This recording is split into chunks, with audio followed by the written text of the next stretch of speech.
Hi friends, എല്ലാവർക്കും toppers ട്രാക്കിലേക്ക് സ്വാഗതം. VC ബാലകൃഷ്ണ പണിക്കരുടെ ഒരു വിലാപം എന്ന വിലാപകാവ്യത്തിൻ്റെ വരികളുടെ അർത്ഥവും വിശകലനവും ആദ്യ ഭാഗം വീഡിയോ ഇട്ടിട്ടുണ്ടായിരുന്നു. അതിൻ്റെ രണ്ടാമത്തെ ഭാഗമാണ് ഈ ഒരു വീഡിയോയിൽ ഉൾക്കൊള്ളിച്ചിട്ടുള്ളത്.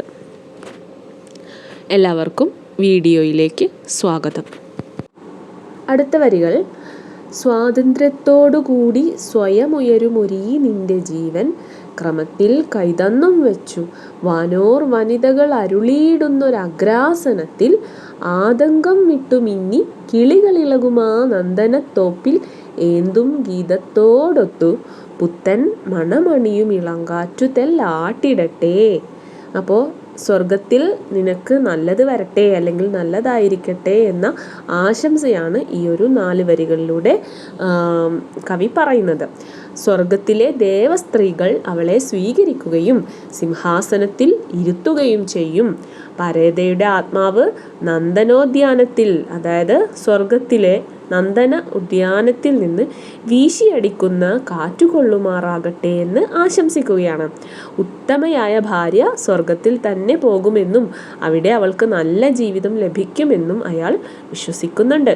ഭൂമിയിലെ എല്ലാ സങ്കടങ്ങളും വിട്ടുമാറി അവൾ സ്വർഗത്തിലെ ഉദ്യാനത്തിൽ സന്തോഷത്തോടെ ജീവിക്കട്ടെ എന്നും അയാൾ ആശംസിക്കുകയാണ് ഈ ഒരു 4 വരികളിൽ. കൈതന്നും വെച്ചു എന്നുള്ളതിൻ്റെ അർത്ഥം എന്താണ്? ഹസ്തദാനത്തോടെ നിന്നെ സ്വീകരിക്കട്ടെ. വാനോർ വനിതകൾ ദേവസ്ത്രീകൾ. അഗ്രാസനം എന്ന് പറയുന്നത് ഏറ്റവും പ്രധാനപ്പെട്ട ഇരിപ്പിടം അല്ലെങ്കിൽ സിംഹാസനം എന്ന് പറയില്ലേ, അതാണ് അഗ്രാസനം. ഇനി അടുത്ത 4 വരികൾ: ആശാവേശം നിമിത്തം ചിലതിവനുര ചെയ്യുന്നതത്രേ മരിച്ചാൽ ഏശാൻ പോകും യഥാർത്ഥ സ്ഥിതികൾ അറിയുവാൻ ആർക്കുമയ്യോ ഞെരുക്കം ദേശാചാരാനുസാരം സുഹൃതഫലമെത്തിയിടുവാൻ തത്വചിന്താലേശാലോലം മനസ്സിനനുമതി കുറയും തത്വമോ ഭിന്ന ഭിന്നം. ഈ ഒരു വരികളിൽ എന്താണ്? വ്യത്യസ്ത തരം ചിന്തകളാണ് അദ്ദേഹത്തിലേക്ക് കടന്നു വരുന്നത്. ആശാവേശം എന്ന് പറഞ്ഞാൽ ആഗ്രഹത്തിൻ്റെ ഒരു ആവേശം നിമിത്തം ഞാൻ പറയുകയാണ്, ഉര ചെയ്യുകയാണ്. സുഹൃതം എന്ന് പറഞ്ഞാൽ പുണ്യം. തത്വചിന്താലേശാലോലം എന്ന് പറഞ്ഞാൽ തത്വചിന്തയുടെ ആ ഒരു തത്വചിന്ത കൊണ്ട് ആലോലം എന്ന് പറയുന്നു. അപ്പോൾ അതിൻ്റെ അർത്ഥം എന്താണ്? ആശാവേശം നിമിത്തം ചിലത് ഇവൻ ഉര ചെയ്യുന്നതത്രേ. ഞാൻ ആഗ്രഹത്തിൻ്റെ പുറത്ത് പറയുന്ന കാര്യങ്ങളാണ്. മരിച്ചാൽ ഏശാൻ പോകുന്ന യഥാർത്ഥ സ്ഥിതികൾ, മരിച്ചാൽ ഉണ്ടാകാൻ പോകുന്ന യഥാർത്ഥ സ്ഥിതികൾ അറിയുവാൻ ആർക്കും അയ്യോ ഞെരുക്കം. ആർക്കും അത് അറിയാൻ കഴിയുകയില്ല, അല്ലെങ്കിൽ അത് പറയുവാനായിട്ട് ആർക്കും കഴിയുകയില്ല. ദേശാചാരാനുസാരം, ദേശത്തിലുള്ള ആചാരം അനുസരിച്ച് സുഹൃതഫലം എടുത്തിടുവാൻ തത്വചിന്താലേശാലോലം. അപ്പോൾ സുഹൃതഫലം എടുത്തിടുവാൻ തത്വചിന്ത കൊണ്ട് ആലോലം മനസ്സിന് അനുമതി കുറയുന്നു. തത്വമോ ഭിന്ന ഭിന്നം. പല തത്വങ്ങൾ നമ്മുടെ ദേശത്ത് പ്രചാരത്തിലുള്ളത് കൊണ്ട് മരണാനന്തര ജീവിതത്തെപ്പറ്റി ഉറപ്പിച്ച് പറയാനൊന്നും തന്നെ കൊണ്ട് കഴിയുകയില്ല എന്ന സംശയമാണ് ഈ ഒരു വരികളിൽ ഉൾക്കൊള്ളിച്ചിട്ടുള്ളത്. യാഥാർത്ഥ്യം എന്ന സംശയം കൊണ്ട് അവൾക്ക് സ്വർഗം കിട്ടുമെന്നൊന്നും പെട്ടെന്ന് തീരുമാനിക്കാനാവില്ല എന്നും ആ മനസ്സിന് പിന്നെ എന്തെങ്കിലും ചിന്തിക്കുവാനാകുമോ എന്ന് പറയാൻ പ്രയാസമാണെന്നും കൂട്ടിച്ചേർക്കുകയാണ്. ഒരു തത്വമില്ലെന്നും പല തത്വങ്ങളാൽ ഭിന്നമായതിനാൽ മരണാനന്തരത്തെ പറ്റി ഉറപ്പിച്ച് പറയാനാവില്ലെന്നും അയാൾ പറയുകയാണ് ഈ വരികളിലൂടെ. അടുത്ത വരികൾ എന്താണ്? ദേവന്മാരുള്ള നാടും നരകവും ഇവിടെ തന്നെയാണെന്നു വന്നാലാവട്ടെ നാം നയിച്ചു പ്രണയമസൃണം ഈ ജീവിതം സ്വർഗതുല്യം ജീവൻ മേലിൽ സുശീലേ ജനനണയുമെന്നാകിലിന്നാം ഒരേ മട്ടേവം താൻ ചേരുമപ്പോൾ ഇത പരചിതാനന്ദ ഗന്ധം ഭുജിക്കാം. അപ്പോൾ ഇവിടെ എന്താ പറയുന്നത്? ഒരു പുനർജന്മം ഉണ്ടെങ്കിൽ നമുക്ക് ഒരുമിക്കാം എന്നുള്ള കാര്യമാണ്. അടുത്ത ജന്മത്തിൽ നമുക്ക് ഒന്നാകാം എന്നാണ് ഈ വരികളിൽ അദ്ദേഹം പറയുന്നത്. ദേവന്മാരുള്ള നാടും നരകവും ഇവിടെ തന്നെയാണെന്നു വന്നാലാവട്ടെ നാം നയിച്ചു എന്താണ് പ്രണയമസൃണമാം ജീവിതം, പ്രണയം സുരഭിലമായ ഒരു ജീവിതം തന്നെയാണ് നമ്മൾ നയിച്ചത്. ജീവൻ മേലിൽ സുശീലേ മണയുമെന്നാകിൽ ഇന്നാം ഒരേ മട്ടേവം. അപ്പോൾ ഇനിയും ജീവൻ നമുക്ക് കിടക്കുകയാണെങ്കിൽ, ജീവൻ നമുക്ക് ലഭിക്കുകയാണെങ്കിൽ, ജീവിതം നമുക്കുണ്ടാവുകയാണെങ്കിൽ ഇന്ന് നമ്മൾ എങ്ങനെയാണോ ജീവിച്ചിരുന്നത് ആ മട്ടിൽ നമ്മൾ ഒരുമിച്ചു ചേരണം. അങ്ങനെ ചേരുകയാണെങ്കിൽ നമുക്ക് എന്ത് ഭുജിക്കാം? അമിത പരജിതാനന്ദഗന്ധം ഭുജിക്കാം. അത്രയും സന്തോഷത്തിൽ നമുക്ക് കഴിയാം എന്നാണ് അദ്ദേഹം ഈ വരികളിലൂടെ പറയുന്നത്. അടുത്ത വരികളിൽ എന്താണ്? സാരാനർഘ പ്രകാശ പ്രചുരിമ പുരളും ദിവ്യരത്നങ്ങളേറെ പാരാവാരത്തിനുള്ളിൽ പരമിരുൾ നിറയും കന്തരത്തിൽ കിടപ്പു. എന്താണ്? കുപ്പത്തൊട്ടിയിൽ എന്താണ് മുത്ത് കിടക്കുന്നു എന്ന് പറയുന്നത് പോലെയാണ് അദ്ദേഹം ഈ വരികളിൽ പറയുന്നത്. സാരാനർഘ പ്രകാശ പ്രചുരിമ പുരളും ദിവ്യരത്നങ്ങൾ, മുത്തുകൾ ഏറെ പാരാവാരത്തിനുള്ളിൽ പരമിരുൾ നിറയും കന്തരത്തിൽ കിടപ്പു. എന്താണ്? പാതാളത്തിൽ കിടക്കുന്നു നല്ല ഭംഗിയുള്ള നവരത്നങ്ങൾ എന്ന് പറയുന്നത് പോലെ ഘോരാരണ്യ ചുഴൽക്കാറ്റടികളിൽ ഇളകും തൂമണം വ്യർത്ഥമാക്കുന്നൊരാ പൂവെത്രയുണ്ടാം അവകളിൽ ഒരു നാളൊന്ന് കേളിപ്പെടുന്നു. അതുപോലെ തന്നെ എന്താണ്? ചുഴൽക്കാറ്റടികളിൽ വീണ് ചിതറിപ്പോകുന്ന മനോഹര പുഷ്പങ്ങൾ എത്രയുണ്ട്, അവയിലൊന്നിതാ ഒരു നാൾ കേളിപ്പെടുന്നു, പ്രസിദ്ധമാകുന്നു എന്നാണ്. ആരും ശ്രദ്ധിക്കാതിരുന്നാലും ഗുണങ്ങൾ പ്രസിദ്ധമാവുക തന്നെ ചെയ്യും എന്നാണ് അദ്ദേഹം ഈ വരികളിൽ പറയുന്നത്. കാട്ടിൽ എത്രയോ ഭംഗിയും മണവുമുള്ള കുസുമങ്ങളാണ് തങ്ങളുടെ സുഗന്ധം കാറ്റിൽ പരത്തുന്നത്. അതുപോലെ നവരത്നങ്ങളും പ്രസ്തുത പൂക്കളും ആരും ശ്രദ്ധിക്കാതിരുന്നാലും ക്രമേണ ഒരിക്കൽ പ്രസിദ്ധമായി വരുമെന്നാണ് നായകൻ പറയുന്നത്. ജീവിച്ചിരുന്നപ്പോൾ ഉത്തമ ഗുണങ്ങൾ ഉണ്ടായിരുന്ന ഭാര്യയുടെ കഴിവുകൾ മരണശേഷവും കീർത്തിയായി ശോഭിക്കുമെന്ന് ഈ വരികളിലൂടെ വ്യക്തമാക്കുന്നു. ഈ വരികളിൽ തോമസ് ഗ്രേയുടെ വിലാപകാവ്യത്തിലെ വരികളുടെ സ്വാധീനം പ്രകടമാകുന്നുണ്ട്. എലിജി എന്ന തൻ്റെ വിലാപകാവ്യത്തിലെ വരികളുടെ സ്വാധീനമാണ് ഈ വരികളിൽ നിറയുന്നത്. അടുത്ത വരികൾ എന്താണ്? ഭൂയിഷ്ടം റാണി പത്മാവതിയുടെ വിപുല സ്ഥൈര്യ സമ്പത്ത്, ലക്ഷ്മീഭായിക്കുണ്ടായ യുദ്ധപ്രവണത, സരളാദേവി തൻ വാഗ്വിലാസം, നീ ഇത്തം നിർമ്മല സ്ത്രീ ഗുണമഹിമകളാൽ പൂർണ്ണമായി വാണിരിക്കാം. അപ്പോൾ തൻ്റെ ഭാര്യയുടെ നല്ല ഗുണങ്ങൾ അദ്ദേഹം എടുത്ത് പറയുകയാണ് ഈ വരികളിലൂടെ. ഭൂയിഷ്ടം റാണി പത്മാവതിയുടെ, ഭാരതീയ വനിതകളായിട്ടുള്ള റാണി പത്മാവതി, അതുപോലെ സരളാദേവി, ലക്ഷ്മീഭായി തുടങ്ങിയവരുടെ എല്ലാ ഗുണങ്ങളും തൻ്റെ ഭാര്യയിൽ ഒത്തിണങ്ങിയിരുന്നു എന്നാണ് അദ്ദേഹം പറയുന്നത്. റാണി പത്മാവതിയുടെ വിപുല സ്ഥൈര്യ സമ്പത്ത്, ലക്ഷ്മീഭായിക്കുണ്ടായ യുദ്ധപ്രവണത, സരളാദേവിയുടെ വാഗ്വിലാസം. അപ്പോൾ വാക്കുകൾ വളരെ മനോഹരമായി ഉച്ചരിക്കുവാനുള്ള അല്ലെങ്കിൽ പറയുവാനുള്ള, കഥകൾ പറഞ്ഞു തരുവാനുള്ള ആ ഒരു കഴിവ്, അതുപോലെ നീ ഇത്രയും ഗുണങ്ങൾ ഇണങ്ങിയ നിർമ്മല സ്ത്രീ ഗുണങ്ങൾ ഇണങ്ങിയവളാണ് നീ എന്നാണ് അദ്ദേഹം തൻ്റെ ഭാര്യയെക്കുറിച്ച് പുകഴ്ത്തി പറയുന്നത്. അപ്പോൾ മരിച്ചു കഴിഞ്ഞാൽ നമ്മൾ പറയാറുണ്ട് അല്ലേ, മരിച്ച ആൾ നല്ലൊരു വ്യക്തിയായിരുന്നു, അദ്ദേഹത്തിന് ഇത്ര ഗുണങ്ങളുണ്ടായിരുന്നു, അദ്ദേഹം വളരെ നല്ലൊരു മനുഷ്യനായിരുന്നു എന്നൊക്കെ നമ്മൾ മരിച്ചു കഴിഞ്ഞാൽ അവരുടെ ഗുണങ്ങൾ എടുത്തു പറഞ്ഞ് വിലപിക്കാറുണ്ട്. അതേപോലെയാണ് അദ്ദേഹം ഈ വരികളിൽ തൻ്റെ ഭാര്യയുടെ നല്ല ഗുണങ്ങൾ എടുത്തു പറഞ്ഞ് വിലപിക്കുകയാണ് ഈ വരികളിലൂടെ അദ്ദേഹം ചെയ്യുന്നത്. വായിപ്പാനാവതാണോ ഹൃദയനില വെറും മാംസ ദൃഗ്വീക്ഷണത്താൽ. എന്താണ്? തൻ്റെ ഭാര്യയുടെ ഉള്ളിലുള്ള ഗുണങ്ങളെ പുറമേ നോക്കിക്കണ്ടാൽ മനസ്സിലാകുമോ എന്നാണ് കവി ചോദിക്കുന്നത്. ഏതായാലും കൃതാന്തൻ നിജ കഠിനകരം നിന്നിൽ വെച്ചു, തുഷാരശ്രീതാവും മഞ്ജു മന്ദസ്മിതമണിയും ഇളം ചുണ്ടനങ്ങാതെയായി, വീതായാസം വിലോലായതമിഴിയിലെഴും കാന്തി മങ്ങി, കടുക്കും വാതാവേശാൽ പ്രപഞ്ചത്തിരയടിയിലകപ്പെട്ടു നീ ചോട്ടിലായി. അപ്പോൾ എന്താണ്? അദ്ദേഹം ഭാര്യയുടെ മരണം എന്ന യാഥാർത്ഥ്യത്തെ തിരിച്ചറിയുകയാണ് അല്ലേ ഈ വരികളിലൂടെ. ഏതായാലും കൃതാന്തൻ നിജ കഠിനകരം കൃതാന്തൻ എന്ന് പറഞ്ഞാൽ കാലൻ്റെ കഠിനമായ കരങ്ങൾ നിന്നിൽ വെച്ചു, നിന്നിൽ അവൻ്റെ കഠിന കരങ്ങൾ വെച്ചു പോയി. തുഷാരശ്രീതാവും മഞ്ജുമന്ദസ്മിതം. തുഷാരശ്രീതാവ് എന്ന് പറഞ്ഞാൽ മഞ്ഞിൻ്റെ ശോഭയുള്ള മഞ്ജുമന്ദസ്മിതം അണിയും നല്ല പുഞ്ചിരി തരുന്ന നിന്റെ ഇളം ചുണ്ട് അനങ്ങാതെയായിരിക്കുന്നു. കാലൻ അവൻ്റെ കഠിനമായ കരങ്ങൾ നിന്നിൽ വെച്ചു, അതായത് നീ മരണത്തെ പുൽകി, നീ മരിച്ചുപോയി, നിന്റെ മഞ്ജുമന്ദഹാസം വിരിയുന്ന നിന്റെ ചുണ്ടുകൾ അനങ്ങാതെയായിരിക്കുന്നു. വീതായാസം വിലോലായതമിഴികൾ. എന്താണ്? വിതായാസം വിലോല ആയതമിഴിയിലെഴും കാന്തി മങ്ങി. അവളുടെ മനോഹരമായ മിഴികളിലുള്ള കാന്തി മങ്ങിയിരിക്കുന്നു. അവളുടെ മിഴികൾ അടഞ്ഞു പോയിരിക്കുന്നു. കടുക്കും വാതാവേശാൽ പ്രപഞ്ച തിരയടിയിൽ അകപ്പെട്ടു നീ ചോട്ടിലായി. എന്താണ്? പ്രപഞ്ചത്തിരയടിയിൽ അകപ്പെട്ടു, നീ പ്രപഞ്ചത്തിരയടിയിൽ അകപ്പെട്ടു, ചോട്ടിലായി പോയി, നീ മരിച്ചുപോയി എന്ന യാഥാർത്ഥ്യം ഞാനിതാ മനസ്സിലാക്കുന്നു.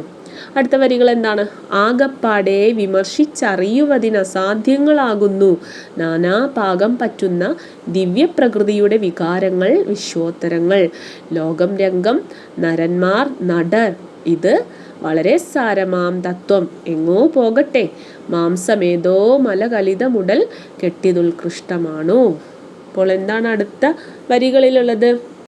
എല്ലാം വിധിയാണ് എന്ന ഒരു ആശ്വാസം കൊള്ളലാണ് അല്ലേ. ആകപ്പാടെ വിമർശിച്ചറിയുവതിന് അസാധ്യങ്ങളാകുന്നു. എന്താണ്? വിമർശിച്ചറിയുവതിന് അസാധ്യമായ കുറച്ച് കാര്യങ്ങളുണ്ട്. നാനാഭാഗം പറ്റുന്ന ദിവ്യ പ്രകൃതിയുടെ വികാരങ്ങളാണത്, വിശ്വോത്തരങ്ങളാണത്. എല്ലാ ആളുകൾക്കും ബാധകമായ ചില കാര്യങ്ങളുണ്ട്. മരണം അത്തരമൊരു കാര്യമാണ്. ലോകത്തിലുള്ള എല്ലാ മനുഷ്യർക്കും ബാധകമായ ഒരു കാര്യമാണ് മരണം എന്നുള്ളത്. ലോകം ഒരു രംഗമാണ്, ലോകം ഒരു നാടകമാണ്. ലോകത്തിൽ നടക്കുന്നത് ഒരു നാടകമാണ്. അതിലെ രംഗവേദിയാണ് ലോകം. നരന്മാരാരാണ്? നടന്മാരാണ്. ഈ ലോകമാകുന്ന രംഗവേദിയിലെ നടന്മാരാണ് നരർ അഥവാ മനുഷ്യർ എന്ന തത്വമാണ് അദ്ദേഹം ഈ വരികളിലൂടെ പകർന്നു തരുന്നത്. ഇത് വളരെ സാരമാം തത്വം എങ്ങോ പോകട്ടെ, എന്തെങ്കിലും ആകട്ടെ. മാംസമേതോ മല കലിതമുടൽ കെട്ടിതുൽകൃഷ്ടമാണോ. ഇത്രയെല്ലാം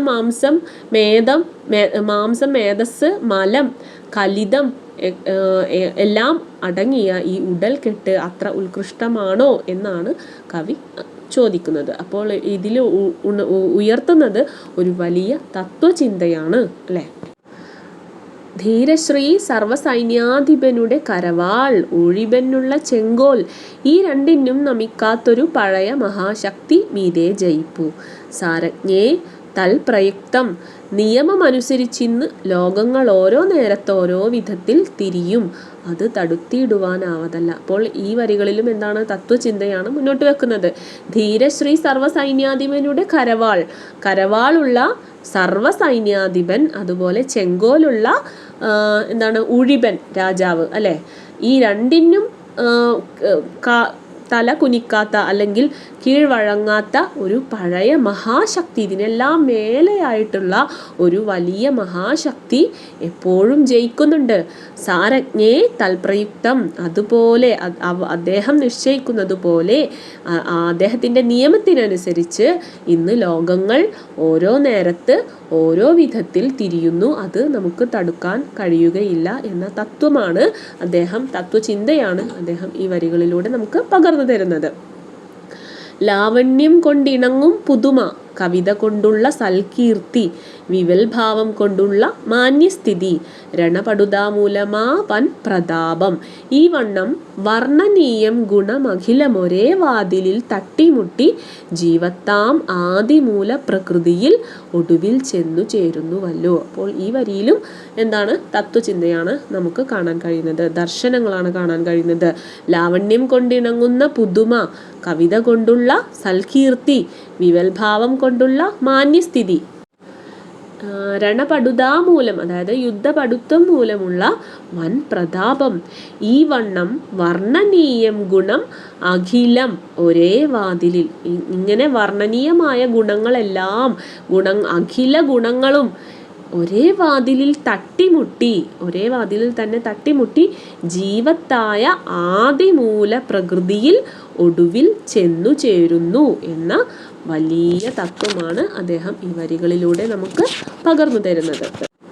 ബാലാദിത്യൻ കരത്താൽ അരിമയൊടു തലോടിയിടവേ പാടലശ്രീലീലാരംഗം പ്രഭാത പ്രകൃതിയുടെ മൃദുസ്നിഗ്ധഗണ്ഡം കണക്കെ മേലാൽ എത്തും വിപത്തിൻ വിപുലതയെ വിചാരിച്ചു നോക്കുന്നതിനും മേലാതെ നിന്നൊടുക്കം പടുചുടല പനീർ പൂവ് ചുംബിച്ചിടുന്നു.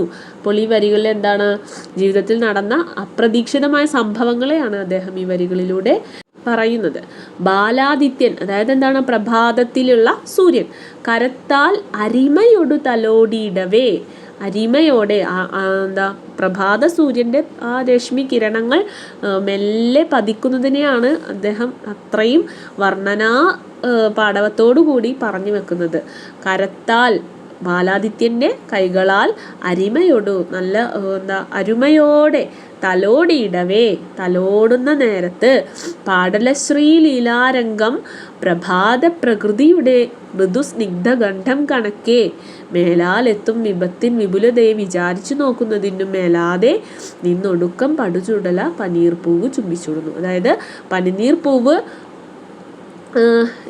പനിനീർ പൂവിനെ പ്രഭാത സൂര്യൻ തലോടുന്നു, അതിൻ്റെ കവിൾത്തടം ചുവക്കുന്നു. അങ്ങനെ ശോഭിക്കുമ്പോഴും വരാനിരിക്കുന്ന ആ കൊടിയ ആപത്തിനെ പറ്റി അവർ അറിയുന്നില്ല. അത് അപ്രതീക്ഷിതമായി നിലം പതിക്കുന്നു. പടുചുടല പനീർ പൂവ് ചുംബിച്ചിടുകയാണ്. ഈ സന്ദർഭത്തിനോടാണ് അദ്ദേഹം ഭാര്യയുടെ വിയോഗത്തെ ചേർത്ത് വെച്ചിരിക്കുന്നത്. അപ്പോൾ പനിനീർ പൂവ് ഭാര്യയായും ബാലാദിത്യൻ ഭർത്താവായും മാറുകയാണ്. ബാലാദിത്യൻ പതുക്കെ തലോടി തുടങ്ങുമ്പോൾ തന്നെ അതിൻ്റെ കവിൾത്തടം ചുവന്നു തുടുത്തു വരുമ്പോൾ തന്നെ അത് നിലത്ത് പതിച്ച് ഇല്ലാണ്ടായി പോകുന്നതിനെ പറ്റിയാണ് അദ്ദേഹം ഈ വരികളിൽ വർണ്ണിച്ചിരിക്കുന്നത്. ഓമൽപ്പൂ വെണ്ണിലാവിൽ കുളിർമയൊടു കളിച്ചൊട്ടു മൂടും പ്രസൂന ക്ഷൗമം ചാർത്തി സുഗന്ധപ്പൊടി വിതറി വിളങ്ങുന്നു മലീമ തല്ലി ആമട്ട് ഉച്ചയ്ക്കുണങ്ങി കരിയും ഉടൽ ഉലഞ്ഞെന്നുറച്ചിറ്റു വീഴും തൂമഞ്ഞിൻ തുള്ളിയാലേ വിമലമതി വൃഥാ തന്നെ ബാഷ്പം പൊഴിപ്പൂ. ഇവിടെയും മനോഹരമായ പ്രകൃതി വർണ്ണനയാണ് കാണുന്നത്. ഓമൽ പൂവെണ്ണിലാവിൽ കുളിർമയോട് കളിച്ചൊട്ടു മൂടും പ്രസൂന ക്ഷൗമം ചാർത്തി. പ്രസൂന ക്ഷൗമം എന്ന് പറഞ്ഞാൽ നേരിയ പട്ട് പോലെയുള്ള പട്ടുവസ്ത്രം ധരിച്ച് സുഗന്ധപ്പൊടി വിതറി വിളങ്ങുന്നു മലീമ തല്ലി. മലീമ തല്ലി എന്ന് പറഞ്ഞാൽ എന്താണ്? മുല്ലപ്പൂവ്. അപ്പോൾ മുല്ലപ്പൂവ് എങ്ങനെയാണ്? രാത്രിയാണ് വിരിയുക അല്ലേ? അപ്പോൾ ഓമൽപ്പൂ വെണ്ണിലാവിൽ കുളിർമയോടെ കളിച്ച് ഒട്ടുമൂടും പ്രസൂന ക്ഷൗമം ചാർത്തി സുഗന്ധപ്പൊടിയൊക്കെ വിതറി വിളങ്ങുകയാണ് ആര്? മുല്ലപ്പൂവ്. ആമട്ട് നിന്ന് ഭംഗിയാലെ കാറ്റിലാടി കുളിർമയോടെ നിന്ന മുല്ലപ്പൂവ് എന്താണ് ഉണ്ടാകുന്നത്? ഉച്ചയ്ക്ക് ഉണങ്ങിക്കരിഞ്ഞു പോവുകയാണ് അല്ലേ? എന്നിട്ടോ ഉണങ്ങിക്കരിയും ഉടൽ ഉലഞ്ഞെന്ന് ഉറച്ചിറ്റു വീഴും തൂമഞ്ഞിൻ തുള്ളിയാലേ വിമലമതി വൃഥാ തന്നെ ബാഷ്പം പൊഴിപ്പു. വിമലമതി ആരാണ്? ചന്ദ്രൻ. വീണ്ടും ചന്ദ്രൻ വന്ന് പിറ്റത്തെ രാത്രി ചന്ദ്രൻ വന്ന് ആ മുല്ലപ്പൂവിനെ നോക്കുമ്പോഴെന്താണ്? മുല്ലപ്പൂവ് ഉണങ്ങിക്കരിഞ്ഞ് എന്തായി മാറിയിരിക്കുന്നു? മണ്ണിനോട് ചേർന്നിരിക്കുന്നു. അത് ഓർത്ത് വൃഥാ, വെറുതെ ബാഷ്പം, മഞ്ഞുതുള്ളി, ഈ ചന്ദ്രൻ്റെ കണ്ണുനീർ തുള്ളിയോടാണ് കവി ഉപമിച്ചിരിക്കുന്നത്. മഞ്ഞുതുള്ളിയെ ചന്ദ്രൻ്റെ കണ്ണുനീരായിട്ടാണ് പറയുന്നത്. അപ്പോൾ വെറുതെ ആ കണ്ണുനീര് ഇറ്റിക്കാനേ ചന്ദ്രന് കഴിയുന്നുള്ളൂ, ബാഷ്പം പൊഴിക്കാനേ ചന്ദ്രന് കഴിയുന്നുള്ളൂ. ഈ ഒരു സത്യത്തോട് ചന്ദ്രൻ എന്തായാലും സമരസപ്പെട്ടേ മതിയാകൂ. അപ്പോൾ വെണ്ണിലാവിൽ കുളിർമയോടുകൂടി ശോഭിച്ചും സുഗന്ധപ്പൊടി വിതറിയും വിളങ്ങുന്ന മുല്ലപ്പൂവ് ഉച്ചയോടുകൂടി ഉണങ്ങിക്കരിയുന്നു, അതിൻ്റെ ഇതൾ പൊഴിയുന്നു. അതോർത്ത് വിമലമതി, അതായത് കളങ്കമൊന്നുമില്ലാത്ത ചന്ദ്രൻ വൃഥാ പൊഴിക്കുന്ന ബാഷ്പമാണ് മഞ്ഞുതുള്ളി എന്നാണ് കവി പറയുന്നത്. എന്തൊരു മനോഹരമായിട്ടാണല്ലേ കവി ആ ഒരു ഭാഗം വർണ്ണിച്ചിരിക്കുന്നത്. അതാണ് പുലരിയിൽ കാണുന്ന മഞ്ഞുതുള്ളി എന്ന് നായകൻ പറയുകയാണ്. കരഞ്ഞിട്ട് കാര്യമില്ല എന്നും വരാനുള്ളത് വരുമെന്നും അയാൾ പരിതപിക്കുകയാണ്. അടുത്തത് വിരഹ ദുഃഖമാണ് കവി വർണ്ണിച്ചിരിക്കുന്നത്. അടുത്തത് എന്താണ്? നാദാന്ത ബ്രഹ്മനിഷ്ഠാ വഴിയിൽ അകമുറ ചേവ മോർത്താലും ഇന്നൻ വേദാന്ത കൺവെളിച്ചം വിരഹമഷി പിടിച്ചൊന്നു മങ്ങുന്നുവെങ്കിൽ വാദാർത്ഥം ദണ്ഡമേന്തും യതികളുടെ വെറും കാവ്യമുണ്ട് ഉഗ്രസംഗത്തിദാഹം കൊണ്ട് നീട്ടും രസനകളെ മുറക്കെത്ര നാൾ മൂടിവെക്കും എന്നാണ്. ജീവിതത്തിൻ്റെ അവസ്ഥയെക്കുറിച്ചാണ് അദ്ദേഹം വിശദീകരിക്കുന്നത്. നാദാന്ത ബ്രഹ്മനിഷ്ഠ വഴിയിൽ, നാദാന്ത ബ്രഹ്മനിഷ്ഠ എന്ന് പറഞ്ഞാൽ നാദബ്രഹ്മത്തിലുള്ള വിശ്വാസം, അകമുറച്ച് മനസ്സുറച്ച്, വിരഹമഷി എന്ന് പറയുന്നത് വിരഹമാകുന്ന കൺമഷി. അപ്പോൾ തത്വജ്ഞാനം കൊണ്ട് കണ്ണ് തെളിയിക്കാൻ നായകൻ ശ്രമിക്കുന്നുവെങ്കിലും അതിൽ വിരഹദുഃഖമാകുന്ന മഷി പറ്റിപ്പിടിക്കുക തന്നെ ചെയ്യുമെന്ന് അയാൾ പറയുന്നു.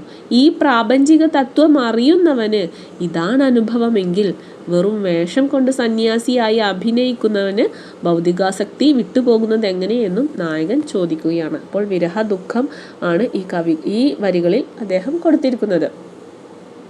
പാതിവ്രത്യ പ്രതാപക്കൊടിയുടെ ചരടേ, ദുർവിധി കാറ്റു തട്ടി പാതിത്യം വന്ന നിൻ മെയ് ഇളകുവതിനി സാധ്യമല്ലെന്നിരിക്കെ, പാതിപ്പെട്ടും ഭവചങ്ങല വലയിലകപ്പെട്ടു കാലാലയത്തിൻ വാതിൽക്കൽ പോയി മുട്ടിത്തിരിയെ വരുമൊരൻ ജീവിതം ഭാരഭൂതം. ഇനിയുള്ള തൻ്റെ ജീവിതം എന്താണ്? ഭാരഭൂതമാണ്. തനിക്ക് ആ ജീവിതം ഒരു ഭാരമാണ്, മരണതുല്യമായ ജീവിതമാണ് ഇനി ഞാൻ നയിക്കാൻ പോകുന്നത് എന്ന് നായകൻ തിരിച്ചറിയുകയാണ്. ഭാര്യ മരിച്ചതിലുള്ള ദുഃഖം മൂലം ഭർത്താവും മരിച്ച് കാലൻ്റെ വാതിൽക്കൽ പോയി മടങ്ങി വന്ന മട്ടിലിരിക്കുന്നു എന്നാണ് അദ്ദേഹം പറയുന്നത്. ജീവിതത്തിൽ കൂട്ടായിരുന്ന ഭാര്യയുടെ മരണം ഒരർത്ഥത്തിൽ അയാളുടെ കൂടി മരണമാകുന്നു. ഈ തിരിച്ചറിവാണ് അയാളെ കൂടുതൽ ഹതാശനാക്കുന്നത് എന്നാണ്. നീലക്കാർ മൂടി മങ്ങുന്നിതു മതി, കൊടുതാം മിന്നൽ പായുന്നു നാഡീജാലത്തിൽ കൂടി, ദീർഘശ്വസന നിളകവേ ബാഷ്പവർഷം വരുന്നു, പാലഞ്ചും വാണിയാളെ തവ വിരഹ വിചാരാമ്പുതിക്കോളിളക്കം, കാലത്തിനൊത്തിരിപ്പൂ കണവനുടെ കരൾ കെട്ടിതാ പൊട്ടിയല്ലോ. അപ്പോൾ പ്രകൃതിയെ പോലെ തന്നെ അദ്ദേഹം എന്താണ്? അദ്ദേഹവും ഇതാ വിരഹ വിചാരാമ്പുതിക്കോളിളക്കമാണ് അദ്ദേഹത്തിൽ നടക്കുന്നത്. നീലക്കാർ മൂടി മങ്ങുന്നിത് മതി എന്ന് പറഞ്ഞാൽ ബുദ്ധി. അപ്പോൾ അദ്ദേഹത്തിൻ്റെ ബുദ്ധിയൊക്കെ മങ്ങിത്തുടങ്ങി, നീലക്കാർ മൂടി മങ്ങിത്തുടങ്ങി, അദ്ദേഹത്തിന് ബോധം ക്ഷയിച്ചു തുടങ്ങി. കൊടുതാം മിന്നൽ പായുന്നു നാഡീജാലത്തിൽ കൂടി, അദ്ദേഹത്തിൻ്റെ സിരകളിൽ കൂടെ വലിയ മിന്നൽ പിണറുകളാണ് പായുന്നത്.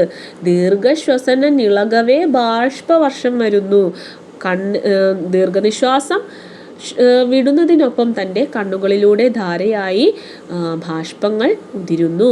പാലഞ്ചും വാണിയാളെ തവ നിന്റെ വിരഹ വിചാരാമ്പുതിക്കോളിളക്കം, കാലത്തിനൊത്തിരിപ്പൂ, കാലത്തെ പോലെ തന്നെയാണ് പ്രകൃതി ഇപ്പോൾ എങ്ങനെ ഇരിക്കുന്നു എന്നതുപോലെ തന്നെയാണ് നിന്നെക്കുറിച്ചുള്ള ഓർമ്മകൾ എന്നിൽ ഉണ്ടാക്കുന്ന കോളിളക്കം എന്നാണ് അദ്ദേഹം പറയുന്നത്. കണവനുടെ കരൾ കെട്ടിതാ പൊട്ടിയല്ലോ. എത്ര മനോഹരമായിട്ടാണല്ലേ, എത്ര സൂക്ഷ്മമായിട്ടാണ് ആ നായകൻ്റെ അപ്പോഴത്തെ അവസ്ഥയെ കവി വർണ്ണിച്ചിരിക്കുന്നത്. പ്രാലേയക്കട്ട പോലെ പരിമൃദുലത പൂണ്ടെന്നും ആഡംബരത്തിൽ കാലേ വെക്കാതെ നൈസർഗിക മധുരിമയെ തൻ കളിത്തോഴിയാക്കി, മാലേയം മാത്രമായോരണിയലൊടു മുഖാബ്ജത്തിൽ ആത്മപ്രസാദം മേലെ മേലെ വളർത്തി ഭവതി ഭുവനരംഗത്തിൽ നന്നായി വിളങ്ങി. പ്രാലയക്കട്ട എന്ന് പറഞ്ഞാൽ മഞ്ഞുകട്ട, കളിത്തൊഴി എന്ന് പറഞ്ഞാൽ കൂട്ടുകാരി, അറിയാമല്ലോ. മാലേയം എന്താണ്? ചന്ദനം. ആത്മപ്രസാദം എന്ന് പറഞ്ഞാൽ ആത്മത്തിലുള്ള പ്രസാദം, ഹൃദയത്തിലുള്ള തൃപ്തി. പ്രാലയക്കട്ട പോലെ, മഞ്ഞുകട്ട പോലെ പരിമൃദുലത പൂണ്ട് എന്നും ആഡംബരത്തിൽ കാലേ വെക്കാതെ, ആഡംബരത്തിലൊന്നും കാല് തന്നെ വെക്കാതെ, ആഡംബരത്തിലേക്ക് പോകാതെ മഞ്ഞുകട്ട പോലെ നിഷ്കളങ്കമായ മൃദുലതയുള്ള പരിമൃദുലത പൂണ്ടുള്ള ഒരു സ്ത്രീയായിരുന്നു നീ. നൈസർഗിക മധുരിമയെ തൻ കളിത്തൊഴിയാക്കി, നൈസർഗികമായ തൻ്റെ സൗന്ദര്യത്തിൽ ഊന്നി തന്നെ മാലേയം മാത്രമായോരണിയലോടു, ചന്ദനം മാത്രം നെറ്റിയിൽ തൊട്ടിട്ട് മുഖാബ്ജത്തിൽ ആത്മപ്രസാദം, മുഖത്തിൽ ആത്മപ്രസാദം, ആത്മസംതൃപ്തിയോടുകൂടിയുള്ള മേലെ മേലെ വളർത്തി ഭവതി ഭുവനരംഗത്തിൽ നന്നായി വിളങ്ങി. അപ്പോൾ നൈസർഗികമായ സൗന്ദര്യത്തോടു കൂടി ആത്മപ്രസാദമുള്ള പുഞ്ചിരി വിടർത്തി അവൾ എൻ്റെ മനസ്സിൽ ഇപ്പോഴും നന്നായി തന്നെ വിളങ്ങുന്നു എന്നാണ് കവി പറയുന്നത്. ഞാനോ നീർക്കെട്ടു മൂടുന്നൊരു നയന തടം വിങ്ങി മങ്ങിക്കുഴങ്ങി, പീനോൽകണ്ഠാപരീതൻ വിരഹവിധുരതാ ധൂസരാംഗങ്ങളോടെ മാനോടും കണ്ണി മുള്ളും ചരലും ഇടകലർന്നുള്ള മാർഗം ചവിട്ടി താൻ ഓരോ ജീവിതായോധന മുറിവുകളേറ്റു വാടേണ്ടി വന്നു. ഇവിടെ എന്താണ്, ഭാര്യയോട് അദ്ദേഹം പറയുകയാണ്, നീ വളരെ മനോഹരമായിട്ടാണ് ഈ ലോകമാകുന്ന രംഗത്തിൽ ജീവിച്ചു തീർത്തത്. വളരെ നൈസർഗിക മധുരിമയോടെ തന്നെയാണ് നീ ജീവിച്ചത്. ഞാനോ, ഇനി ഞാൻ എങ്ങനെയാണ് ജീവിക്കേണ്ടത്? നീർക്കെട്ട് മൂടുന്നൊരു നയന തടം. എൻ്റെ കണ്ണുകളിൽ എപ്പോഴും ഈ കണ്ണുനീരുണ്ടാകും. നീർക്കെട്ട് മൂടി തന്നെയാകും എൻ്റെ കണ്ണുകൾ ഉണ്ടാവുക. പിന്നെയോ പീനോൽകണ്ഠാപരീതൻ വർദ്ധിച്ച ഉത്കണ്ഠയോടെ വിരഹവിധുരതാ ദൂസരാംഗങ്ങളോടെ, വിരഹത്തിൻ്റെ വിധുരത കഠിന ദുഃഖത്തോടെ, മാനോടും കണ്ണി, അവളെ പുകഴ്ത്തുകയാണ്, മാനോടും കണ്ണി മുള്ളും ചരലും ഇടകലർന്നുള്ള മാർഗം ചവിട്ടിത്താൻ ഓരോ ജീവിതായോധന മുറിവുകളേറ്റോടി വാടേണ്ടി വന്നു. അപ്പോൾ എന്താണ്, ഇനി ഞാൻ എങ്ങനെയാണ് ജീവിക്കേണ്ടത്? ഭാര്യയുടെ അപ്രതീക്ഷിത വിരാമത്തിലുള്ള കഠിന ദുഃഖവും പേറിയാണ് ഞാനിനി മുള്ളും ചരലും ഇടകലർന്നുള്ള മാർഗം ചവിട്ടി ജീവിതത്തെ മുന്നോട്ട് കൊണ്ടുപോകേണ്ടത് എന്നാണ് അദ്ദേഹത്തിൻ്റെ ഉത്കണ്ഠ. വാദവ്യാസംഗം മൂലം വിറയുടയ പുരാ രാമവല്ലി കുലത്തെ സ്ഫീതസ്നേഹം തലോടി പല പൊഴുതു പയോധാര താനേ നടത്തി ആതങ്കം മാറ്റുമാരിയെ തവ തനുഭവമായുള്ള വെണ്ണീർ കിടക്കെ പ്രേതക്കാട്ടിൽ കടത്തും കരവും അഫലമല്ലോ ഓഷധീശനു മേലിൽ. വാദവ്യാസംഗം എന്ന് പറഞ്ഞാൽ കാറ്റാടി. പുരാരാമവല്ലി കുലം എന്ന് പറയുന്നത് വീട്ടിലെ ആരാമവല്ലികളുടെ കൂട്ടത്തെയാണ്. സ്ഫീതസ്നേഹം എന്ന് പറഞ്ഞാൽ വർദ്ധിച്ച സ്നേഹം. ആതങ്കം എന്ന് പറഞ്ഞാൽ സങ്കടം. ഔഷധീശൻ ആരാണ്? ചന്ദ്രനാണ് അല്ലേ. അപ്പോൾ ചന്ദ്രന് നിന്റെ ചാമ്പലിൽ തൊടുമ്പോൾ സംതൃപ്തി ലഭിക്കുമെന്നാണ് അദ്ദേഹം പറയുന്നത്. കാറ്റുമൂലം വിറയ്ക്കുന്ന ആരാമവള്ളികളെ നീ സ്നേഹപൂർവ്വം തലോടുകയും നനക്കുകയും ഒക്കെ ചെയ്യാറുണ്ടല്ലോ. അതുകൊണ്ടാണ് നിന്റെ വെണ്ണീർ ശ്മശാനത്തിൽ കിടക്കുമ്പോൾ ചന്ദ്രൻ നിന്നെ സ്പർശിച്ച് സംതൃപ്തി നേടുന്നത്. കാരണം എന്താണ്? ചന്ദ്രൻ ഔഷധീശനാണ് എന്നാണ് നായകൻ പറയുന്നത്. സാനന്ദം സുപ്രഭാതോദയ മഹിമ പുകഴ്ത്തുന്ന പക്ഷിവ്രജത്തിൻ ഗാനത്താലോ ഗവാക്ഷം വഴി ദിനമണി തൻ കൈകളാൽ പുൽകയാലോ തേനഞ്ചും വാണിയാളെ ചുടലയോട് സമീപിച്ച നിൻ ദീർഘനിദ്രയ്ക്ക് ഊനം പറ്റില്ല. നിൻ കണ്ണുകൾ നിയതി നിയോഗത്തിനാൽ മുദ്രിതങ്ങൾ. അപ്പോൾ എന്താണ്? ദീർഘനിദ്രാ സൗഭാഗ്യമാണ് അനുവദിച്ചിരിക്കുന്നത്. സാനന്ദം ആനന്ദത്തോടെ സുപ്രഭാതോദയ മഹിമ പുകഴ്ത്തുന്ന, മനോഹരമായ പ്രഭാതത്തിൻ്റെ മഹാത്മ്യത്തെ പുകഴ്ത്തുന്ന പക്ഷിവ്രജത്തിൻ, പക്ഷിവ്രജം എന്ന് പറഞ്ഞാൽ പക്ഷിക്കൂട്ടം, അവരുടെ ഗാനത്താലോ ഗവാക്ഷം, ഗവാക്ഷം എന്ന് പറഞ്ഞാൽ വാതായനം, അതായത് വാതിലുകൾ വഴി ദിനമണി തൻ കൈകളാൽ പുൽകയാലോ. ദിനമണി എന്ന് പറഞ്ഞാൽ എന്താണ്? ദിനവും കേൾക്കുന്ന മണി, അത്രയേ ഉള്ളൂ. കൈകളാൽ പുൽകയാലോ തേനഞ്ചും വാണിയാളെ ചുടലയോട് സമീപിച്ച, ചുടലയിൽ കിടക്കുന്ന നിന്റെ ദീർഘനിദ്രയ്ക്ക് ഊനം പറ്റില്ല. ഇനി നിന്റെ ദീർഘനിദ്രക്ക് ഒരു ഊനവും പറ്റില്ല. മുടങ്ങാനൊന്നും ഇനി ഒരു കാരണവശാലും നിന്റെ ദീർഘനിദ്ര മുടങ്ങാൻ പോകുന്നില്ല. നിൻ കണ്ണുകൾ നിയതി നിയോഗത്തിനാൽ മുദ്രിതങ്ങളായി, നിയതിയുടെ നിയോഗത്തിനാൽ അടക്കപ്പെട്ടു കഴിഞ്ഞു എന്നാണ് അദ്ദേഹം ഈ വരികളിൽ പറയുന്നത്. ഈ ഉറക്കത്തിൽ നിന്ന് നിന്നെ ആരും തന്നെ ഉണർത്തി ഉപദ്രവിക്കുകയില്ല. സർവേശ്വരൻ നിന്റെ കണ്ണുകൾ എന്നേക്കുമായി അടച്ച് നിനക്ക് ദീർഘനിദ്രാ സൗഭാഗ്യം അനുവദിച്ചിരിക്കുന്നു എന്ന് നായകൻ പറയുകയാണ്. ശ്രദ്ധര വൃത്തത്തിലാണ് ഒരു വിലാപം എന്ന കവിത അദ്ദേഹം രചിച്ചിരിക്കുന്നത്. ഇതിന് ലക്ഷണം 7 3 ഖണ്ഡം മരഭന യയം ശ്രദ്ധരാവൃത്തമാകും എന്നുള്ളതാണ് ലക്ഷണം. വിലാപകാവ്യ പ്രസ്ഥാനത്തിലെ ഏറ്റവും ശ്രദ്ധേയമായ ഒരു കൃതിയാണ് വി സി ബാലകൃഷ്ണ പണിക്കരുടെ ഒരു വിലാപം. 1909 കവന കൗമുദിയിൽ ഒരു വിലാപം എന്ന വിലാപകാവ്യം പ്രസിദ്ധീകൃതമായത്. പെരുമഴയുള്ള ദിവസം അർദ്ധരാത്രി അന്തരിച്ച ഭാര്യയുടെ സമീപത്തായി ദുഃഖിച്ചിരിക്കുന്ന പുരുഷനെ അവതരിപ്പിച്ചുകൊണ്ടാണ് ഈ വിലാപകാവ്യം ആരംഭിക്കുന്നത്. ഇഷ്ടഭാജനത്തിൻ്റെ മരണം വിഷൂജിക അഥവാ കോളറ ബാധിച്ചാണ് സംഭവിച്ചത്. അയാൾ പ്രിയതമയുടെ ഉടൽ തലോടിക്കൊണ്ട് തൻ്റെ നഷ്ടമോർത്ത് കരയുന്നു. പിന്നെ കുറച്ചൊരാശ്വാസം ലഭിക്കുന്നതിനായി തത്വചിന്തകളെ കൂട്ടുപിടിക്കുന്നു. ഒടുവിൽ പരാശക്തിയിൽ ആശ്വാസം തേടുന്നതായി വിശ്വസിച്ച് ഭാര്യയുടെ സൽഗുണങ്ങൾ ഓർമ്മിക്കുകയും ദാമ്പത്യ ജീവിതത്തിൽ ഇരുവരും പങ്കിട്ട നിമിഷങ്ങളെ തിരിച്ചറിയുകയും കേട്ടറിഞ്ഞ് ആനന്ദിക്കുകയും ചെയ്യുന്നതോടെ അയാൾ അല്പം സമാധാനിക്കുന്നു. അടുത്ത ജന്മത്തിലും തങ്ങൾക്ക് വീണ്ടും ദമ്പതികളായി പിറക്കാമെന്ന പ്രത്യാശയോടെ കാവ്യം അവസാനിക്കുന്നു. 27 ശ്ലോകങ്ങൾ മാത്രമുള്ള ഈ കാവ്യം മനുഷ്യജീവിതത്തിൻ്റെ നശ്വരതയിൽ നിന്ന് ആരംഭിച്ച് ദുർവിധി സമ്മാനിക്കുന്ന ആഘാതങ്ങളിൽ പകച്ച് പിന്നീട് മരണാനന്തരം ജീവിതം തുടങ്ങാമെന്ന പ്രത്യാശ പങ്കുവെച്ചുകൊണ്ട് അവസാനിക്കുന്നു. അപ്പോൾ ഇത്രയും കാര്യങ്ങൾ ഓർത്തു വെക്കുക. ഒരു വിലാപം എന്ന VC ബാലകൃഷ്ണ പണിക്കരുടെ കവിത ഇവിടെ അവസാനിക്കുകയാണ്. എൻ്റെ ശബ്ദം ശ്രവിച്ചു കൊണ്ടിരിക്കുന്ന നിങ്ങൾക്കെല്ലാവർക്കും നന്ദി രേഖപ്പെടുത്തുന്നു. നമ്മുടെ ചാനൽ സബ്സ്ക്രൈബ് ചെയ്യാതെ കാണുന്നവരുണ്ടെങ്കിൽ ദയവായി സബ്സ്ക്രൈബ് ചെയ്യുക, ലൈക്ക് ചെയ്യുക, ഷെയർ ചെയ്യുക. എല്ലാവർക്കും നല്ലൊരു ദിനം ആശംസിച്ചുകൊണ്ട് നിർത്തുന്നു.